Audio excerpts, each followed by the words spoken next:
Hello friends and my dear students, मैं सौरभ एक बार फिर आपके सामने अपने चैनल फार्मा लेक्चर में एक नए और इम्पॉर्टेंट टॉपिक के साथ।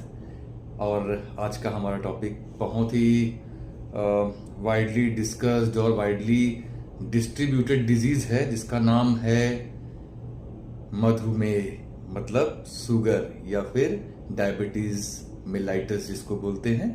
तो ये इतनी बड़ी डिजीज है, क्यों है, कैसे है, क्या लोग इसके अंदर लापरवाही करते हैं, किस तरीके से इस डिजीज को बहुत ही कम आंकते हैं, हल्के में लेते हैं और जिसकी वजह से वो बहुत ज्यादा सीवियर कॉम्प्लिकेशंस में फंस जाते हैं। आज पूरे डायबिटीज की हम लोग मतलब शुगर या मधुमेह को पूरी तरीके से समझेंगे इस वीडियो के अंदर, और हमें क्या करना चाहिए, किस तरीके से करना चाहिए, और इसके टाइप को अगर हम समझें, हम थोड़ा अपने डॉक्टर से डिस्कस करें कि किस तरीके से हम अपने दिनचर्या को रखें तो कैसे हम इसके ऊपर कंट्रोल कर पाएंगे। इन सब सारी चीजों को आज हम इस लेक्चर में समझेंगे, तो वीडियो के अंत तक जरूर बने रहिए ताकि हमें पूरी चीजें समझ में आए।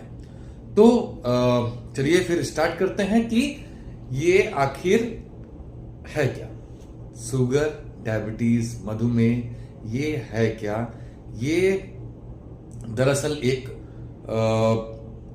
जिसको हम बोलते हैं मेटाबॉलिक डिसऑर्डर है। हमारे बॉडी का जो मेटाबॉलिज्म है उसमें कुछ डिसऑर्डर आ जाता है जिसकी वजह से वो शुगर को कंज्यूम नहीं कर पाता जो हम डाइट के थ्रू ले रहे हैं या जो लीवर हमारा बना रहा है। ठीक है, और ये पहले तो अगर हम इसका ब्रॉड क्लासिफिकेशन करें, इसके टाइप को समझें, तो ये दो तरीके के हम लोग बोलते हैं कि एक डायबिटीज इंसिपिडस है और एक डायबिटीज मेलाइटस है। ठीक है, तो दो ब्रॉड क्लासिफिकेशन है, लेकिन ये जो है शुगर मधुमेह के अंदर हम लोग डायबिटीज इंसिपिडस को नहीं रखते हैं। ये एक हार्मोन होता है वैसोप्रेसिन या जिसको एडीएच बोलते हैं। ठीक है, जिसमें सॉल्ट और फ्लूइड रिटेंशन या फ्लूइड का इम्बैलेंस हो जाता है, सॉल्ट और फ्लूइड का।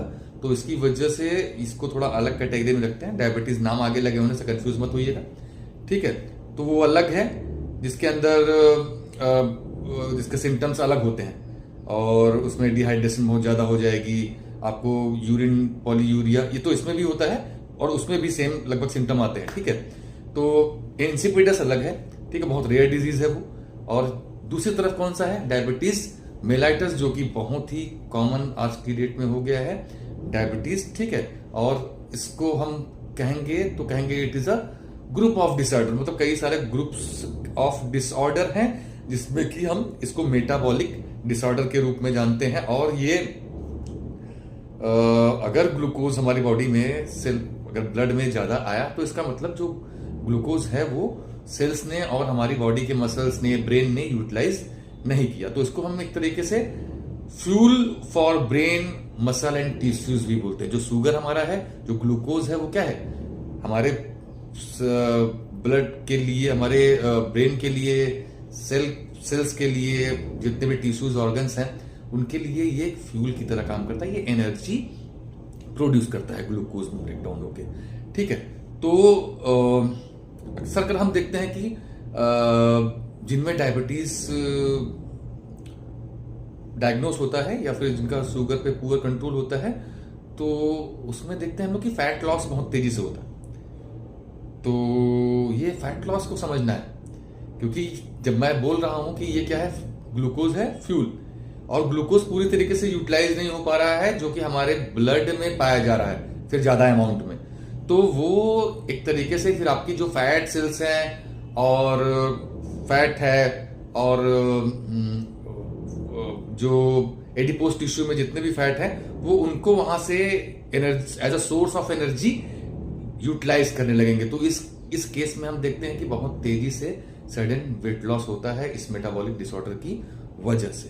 ठीक है, तो अब जब इसके अंदर हम इसके डायबिटीज मिलाइटस के टाइप के बारे में बात करेंगे, तो ये दो टाइप के होते हैं। ठीक है, जिसको हम टाइप 1 और टाइप 2 डायबिटीज के नाम से जानते हैं। तो अब हमें ये समझना है कि ये दोनों है क्या और ये दोनों अलग कैसे हैं एक दूसरे से। तो टाइप 1 इंसुलिन, जिसको कि हम इंसुलिन डिपेंडेंट डायबिटीज मिलेटस बोलते हैं। ठीक है, मतलब ऐसा डायबिटीज जो इंसुलिन के ऊपर डिपेंड हो, मतलब सीधा सीधा रिलेशन यहाँ पे इंसुलिन से। अभी इंसुलिन को बताएंगे कि क्या है ये। दूसरा होता है non insulin dependent diabetes mellitus. ठीक है, अब जो मैं बोल रहा हूं कि शुगर जो है मेटाबॉलिक डिसऑर्डर है, और ये मेटाबॉलिक डिसऑर्डर किसकी वजह से है? क्योंकि शुगर को यूटिलाइज कराने का काम, उसको मेटाबोलाइज कराने का काम है इंसुलिन का।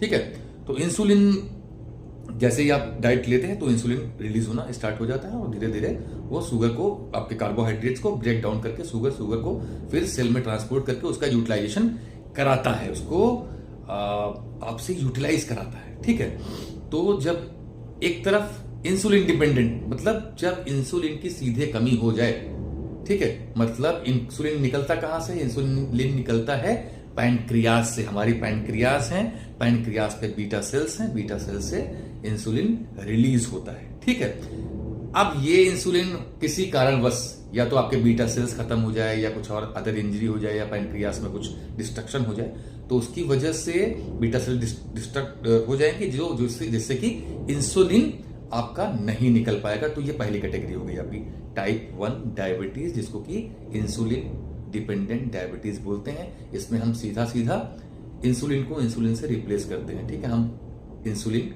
के इंजेक्शंस लेते हैं। अभी इंसुलिन के इंजेक्शन भी कितने के टाइप के होते हैं, कैसे कैसे होते हैं, ये भी आपको बताएंगे। ठीक है, एक तरफ ये हो गया, सीधा इंसुलिन कम हुआ, जिसकी वजह से एक तरीके का डायबिटीज हुआ, जिसको हमने बोला type 1 diabetes, insulin dependent diabetes मिलिटस। ठीक है, दूसरी तरफ जो डायबिटीज है वो है नॉन इंसुलिन डिपेंडेंट डायबिटीज मिलिटस। अब ये किस तरीके से होता है? इसमें ऐसा होता है कि हमारी जो सेल्स की, ऑर्गन की, रिसेप्टर की जो सेंसिटिविटी है इंसुलिन के लिए, ठीक है, वो कम हो जाती है। ठीक है, इसकी वजह से इंसुलिन का इंपैक्ट उतना नहीं आता है, तो इसको बोलते हैं टाइप 2 डायबिटीज मिलिटस। और ये सबसे ज्यादा नंबर में पाया जाने वाला टाइप ऑफ डायबिटीज है। ठीक है, और यही सबसे ज्यादा पॉपुलेशन में होता है।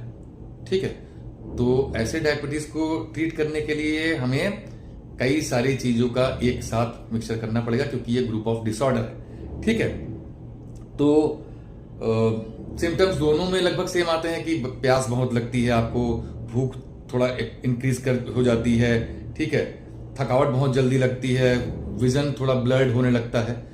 हाँ, ठीक है, तो इस तरीके से चीजें होती हैं। अच्छा, तो हम किसको बोलेंगे कि अच्छा लेवल कैसा होना चाहिए, क्या होना चाहिए डायबिटीज का?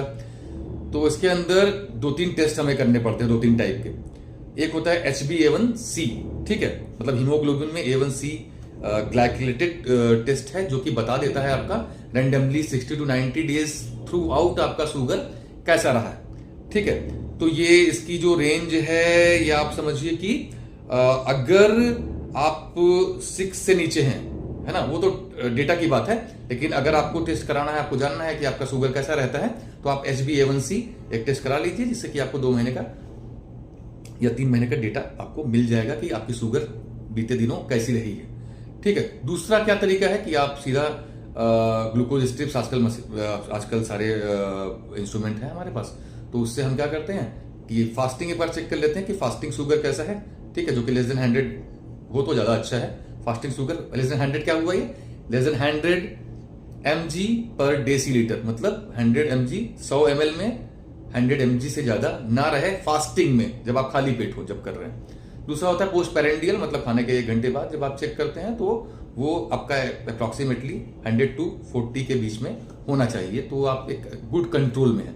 अगर यही आपका फास्टिंग 100 के ऊपर और पोस्ट पेरेंडियल आपका 160 के ऊपर चला जाता है, तो हम मान लेते हैं कि आप एक डायबिटीज के कंडीशन में, डायबिटीज मिलिटस की कंडीशन में आप हैं। ठीक है, तो उसके ऊपर हमें फिर कैसे कंट्रोल रखना है। अच्छा, आप लोग इसमें ये कंफ्यूज होते हैं कि थोड़ा सा शुगर ही तो बढ़ गया, इससे ऐसा क्या घबराना है, या फिर इस तरीके से हम इग्नोर करते हैं कि ये कुछ है, हमारा क्या कर रहा है अभी, ना तो मुझे कोई पेन मालूम पड़ रहा है, ना तो कुछ हो रहा है, थोड़ा सा प्यास लग रही है, पानी पी लिया, भूख लग रही है, खा लिया। लेकिन ये जानना बहुत जरूरी है कि अगर शुगर में, इस शुगर का लेवल ब्लड में इसी अमाउंट में इसी तरीके से बढ़ता रहा या बढ़ा रहता रहा, तो एक तरफ से आप समझिए, एक लेमैन लैंग्वेज में अगर बात करूं, तो वो चीजें, हमारे ब्लड थोड़ा विस्कस हो जाता है इसकी वजह से, और इसी विस्कोसिटी की वजह से फिर फ्लो में, पूरे ब्लड फ्लो में, ब्लड को कहां से कहां ट्रेवल करना है, पूरा हेड टू टो ट्रेवल करना है उसको, और उसमें फिर प्रॉब्लम आती है। इसी की वजह से इसके कॉम्प्लिकेशंस बहुत अलग तरीके के हैं। अगर आप कॉम्प्लिकेशंस एक बार समझ लेंगे तो कभी भी डायबिटीज को आप लाइटली नहीं लेंगे। डायबिटीज क्या क्या कर सकता है, इसको आज हम इसको डिस्कस करेंगे और समझते भी हैं कि चलो डायबिटीज को हम अभी तक लाइटली ले रहे थे और क्या कर सकता था, तो आज इसको हम थोड़ा जानेंगे कि ये क्या कर सकता है। सबसे पहली चीज, सबसे जो महीन नस होती है वो हमारी आंखों की रेटिना होती है। तो यहाँ पे जब शुगर लेवल आपका हाई रहेगा ना, तो ये जाके वहां पे ट्रैप होता जाएगा और सॉर्बिटॉल में कन्वर्ट होता है, जो कि इनसॉल्युबल होता है, और आपको फिर रेटिनोपैथी हो जाएगी, मतलब आपके आंखों से दिखना बंद हो जाएगा। ठीक है, ये पहला और फर्स्ट एंड फॉरमोस्ट कॉम्प्लिकेशन। दूसरा जो कॉम्प्लिकेशन है वो आता है, मतलब दूसरा क्या, इस तरीके से लगी हुई बहुत सारी चीजें हैं। फिर नेफ्रोपैथी, जो हमारी किडनी है, इसमें नेफ्रॉन्स है जो कि फिल्टर कर रही है पूरे ब्लड को। ठीक है, फिर उसमें शुगर का डिपोजिशन और सारी चीजें, वो नेफ्रॉन्स भी आपके डिजेनरेट हो जाएंगे, मतलब किडनी खराब। इसके बाद तीसरी चीज, ठीक है, न्यूरोपैथी, मतलब जो न्यूरॉन्स जो हमारे सेंसरी ऑर्गन्स, मोटर एक्टिविटीज को सब परफॉर्म कर रहे हैं, जो न्यूरॉन्स है जिसकी वजह से रिफ्लेक्सेस आ रहे हैं, सारी चीजें हो रही है, न्यूरोपैथी भी आपकी स्टार्ट हो जाएगी अगर एलिवेटेड लेवल बना रहा बॉडी के अंदर शुगर का तो। ठीक है, और बात करें तो फिर एसोसिएटेड मतलब फ्लो, उसमें जब कमी आएगी तो हार्ट, कार्डियोवैस्कुलर डिजीजेस, तो जो शुगर और ये दोनों एक तरीके से बोल सकते हैं कि आपस में इनका अच्छा कनेक्शन है। अगर आपका शुगर लेवल हाई रहा तो आपको कार्डियोवैस्कुलर डिजीज होना ही होना है। ठीक है, कार्डियोवैस्कुलर का मतलब तो फिर आप सारी चीजें में एथेरोस्क्लेरोसिस और जो आर्टरीज पे जो जितनी लेयरिंग हो जाती है सब चीजों का, ठीक है, तो कोलेस्ट्रॉल बढ़ जाना, ये सब चीजें एसोसिएटेड फिर आती रहेंगी। और चोट लग गई, कहीं पे भी अगर आपको चोट लग गई तो फिर हीलिंग में किस तरीके से दिक्कत आती है, ये किसी डायबिटीज जिसका कंट्रोल नहीं है उसको अगर फुट सोर या कुछ भी होता है, आप अगल बगल कहीं दिखे तो उसका एग्जांपल आप सुने होंगे और देखते और जानते होंगे। तो इतनी सारी कॉम्प्लिकेशंस हैं किसकी, डायबिटीज की। अगर शुगर को हम लोग हल्के में लेते हैं या लाइटली लेते हैं कि इसको इग्नोर करके हमारा काम चल जाएगा, तो नहीं चलने वाला है। 3 चीजों को उसमें हमें जरूर से जरूर फॉलो करना है, ड्रग, डाइट एंड एक्सरसाइज। इसके अलावा हमारे पास कोई और चारा नहीं हो सकता। तीनों चीजों को हल्के हल्के टाइमली आप करते रहेंगे और ध्यान इस पे देते रहेंगे तो आपका डायबिटीज हमेशा कंट्रोल में रह सकता है। इससे घबराने की कोई बात नहीं है कि आपको हो गया तो आप उससे लड़ने की बजाय आप घबराने लगे, ऐसा बिल्कुल मत करिए। बस 3 चीजों पे ध्यान रखना है, थोड़ा सा ड्रग के ऊपर, थोड़ा सा अपनी डाइट के ऊपर और थोड़ा सा एक्सरसाइज को बढ़ाना है। अगर आप एक्सरसाइज बढ़ाएंगे तो आपके अंदर का जो ब्लड शुगर है वो भी कम होगा। जितना आप एक्सरसाइज करेंगे उतना ब्लड शुगर कम होगा। ठीक है, तो इसकी बातें आगे करेंगे। हमें समझ में आ गया कि टाइप क्या है, कंसिक्वेंसेस क्या है, कैसे हमें फाइंड आउट करना है कि हम डायबिटिक है या नहीं है। ठीक है, तो जो पहला वाला टाइप था उसमें हम इंसुलिन देते हैं। इंसुलिन में 3 टाइप के आते हैं। एक शॉर्ट एक्टिंग होता है जो 1-2 घंटे के लिए काम करता है। ठीक है, मतलब 15-20 मिनट से 1-2 घंटे तक काम करेगा, उसको शॉर्ट एक्टिंग इंसुलिन बोलते हैं। ठीक है, दूसरा आता है इंसुलिन जिसको हम बोलते हैं इंटरमीडिएट एक्टिंग, तो ये लगभग 6 से 8 घंटे काम करता है। ठीक है, तीसरा आता है लॉन्ग एक्टिंग इंसुलिन, जो कि पूरे दिन भर आपके बॉडी में थोड़ा थोड़ा इंसुलिन निकाल के जो है 8 से 12 से 24 घंटे तक इसको कंट्रोल में, आपके शुगर को कंट्रोल में लाता है। ये बेसिकली ज्यादातर हम लोग टाइप 1 के लिए यूज करते हैं। टाइप 1 में भी, टाइप 2 में भी इसको यूज करते हैं, लेकिन उसको लेटर केसेस में, क्योंकि टाइप 2 हमारा बहुत ज्यादा ओरल हाइपोग्लाइसेमिक जो हमारी टैबलेट्स आती हैं, जैसे कि सल्फोनाइल यूरियाज हैं, ये क्लासिफिकेशन में है, ये तो मेरे जनरल स्टूडेंट्स का जो मैं ऐसे जनरल बता रहा हूँ। सल्फोनाइल यूरियाज है, स्टैंडर्ड ड्रग्स आपका ग्लिमिप्राइड हो गया, ग्लिमिक्लाप्राइड हो गया, टॉलब्यूटामाइड हो गया। तो इसमें बहुत सारी ये सब ड्रग हैं जो कि आपके सल्फोनाइल यूरिया से निकल के इंसुलिन को इंक्रीज कराती हैं, सिक्रेशन को।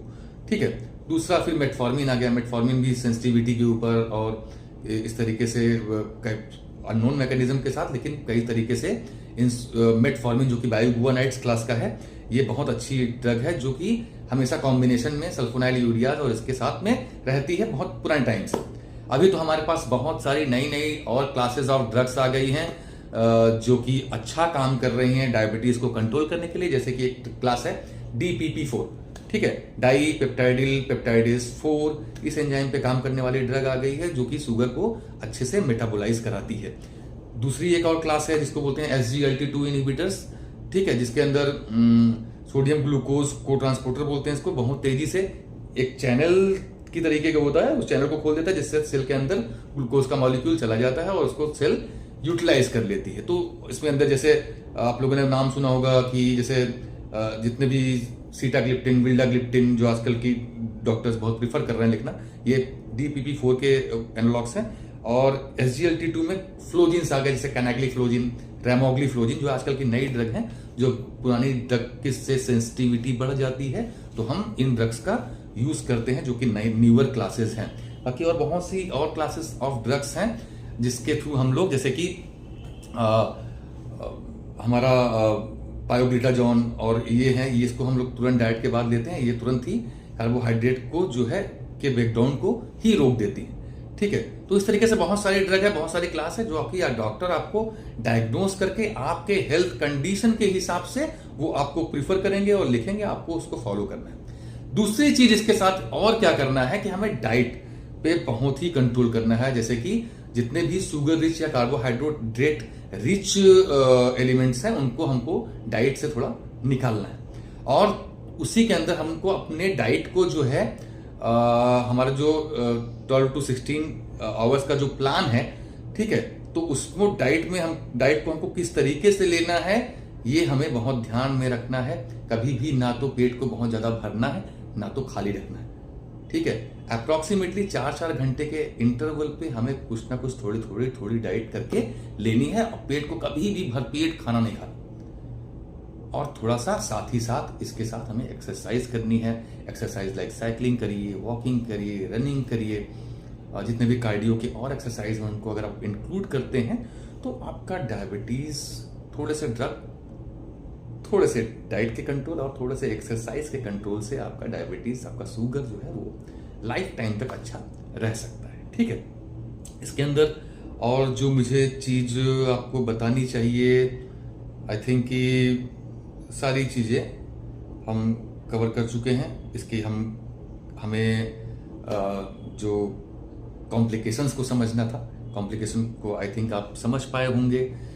ड्रग्स को अपने डॉक्टर से कंसल्ट करके किस तरीके से लेना है, कैसे खाना है, कैसे एहतियात रखना है। और हाँ, हमेशा एक बार आपका डायबिटीज कंट्रोल में आ गया तो आप एकदम से निश्चिंत मत होइए, इसको रेगुलरली रूटीनली आप चेक करते रहिए कि किस तरीके का आप कंट्रोल रख पा रहे हैं, ठीक है।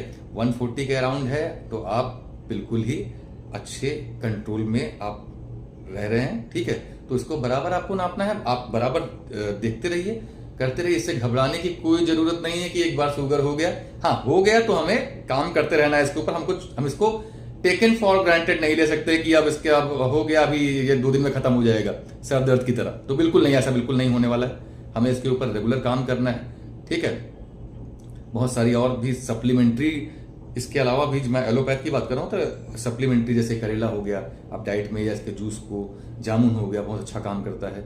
अभी हमारा जो NBRI है, कई सारी ड्रग्स उन्होंने निकाली हैं तो बहुत अच्छा काम करता है। कॉम्बिनेशन में उसको लेके, डाइट और एक्सरसाइज को लेके हम अच्छा एक कंट्रोल डायबिटीज के ऊपर रख सकते हैं। आई होप कि थोड़ा बड़ा हो गया लेक्चर ये, लेकिन आपको अच्छा लगा होगा, बातें मेरी समझ में आई होंगी, ठीक है। और आप खुद से भी इसको स्टडी करिए और देखिए कि आप कहाँ पे किस कॉम्प्लिकेशन में है, या आपको साथ के पास आपके जानने वाला कोई भी अगर डायबिटीज से सफर कर रहा है तो उसे प्लीज ये समझाइए कि ये तुरंत दिखने वाली बीमारी नहीं है, ये आपको लॉन्ग टर्म में आपको नुकसान पहुंचाएगी। तो आई होप कि ये वीडियो अच्छा लगा होगा। अच्छा लगा है तो please like, share and subscribe करिए, हमारे चैनल को फॉलो करिए और हमारे साथ बने रहिए।